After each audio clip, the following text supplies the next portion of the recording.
Aibda Hashim tolak 20 juta. Terkuak motif Guru Supriyani beri uang damai tapi tolak RJ. Kasus kekerasan terhadap murid tengah dijalani Guru Supriyani DNA kini menjadi sorot perhatian publik. Perkara yang dilaporkan orang tua seorang murid di Baito, Sultra ini sudah masuk ke tahap sidang perdana. Dari awal kasus ini heboh, Supriyani yang berstatuskan guru honorer tidak pernah mengakui tuduhan yang dilaporkan orang tua murid. Bahkan, di saat tawaran restoratif justice datang, istri Kastiran ini menolak dan memilih untuk persidangan dilanjutkan. Anehnya, pihak Supriyani ternyata pernah menyodorkan uang damai, padahal dirinya merasa sama sekali tidak bersalah.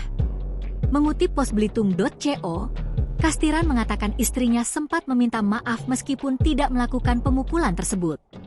Namun, orang tua murid yang berprofesi sebagai polisi meminta uang damai kepada Supriyani sebesar 50 juta rupiah.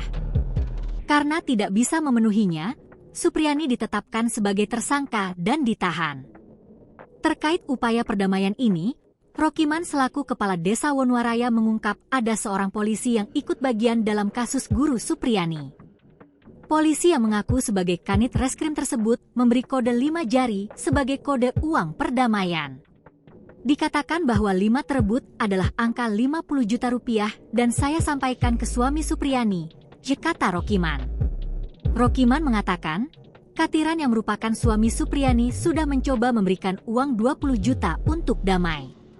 Namun, alih-alih menerima, Kanit Reskrim yang namanya tidak disebutkan ini malah memperlihatkan kode 5 jari. Pada akhirnya, laporan tetap diproses. Saya dan istri diminta mengaku saja biar urusannya cepat selesai. Masalahnya, apa yang mau diakui kalau melakukannya saja tidak, kata Kastiran. Kuasa hukum Supriyani, Samsudin, mengatakan Supriyani menolak RJ lantaran 2 alasan. Pertama, ia harus mengaku bersalah. Dan kedua, mundur jadi guru. Jadi, biarlah semua berjalan dan dibuka di persidangan, kata Samsudin.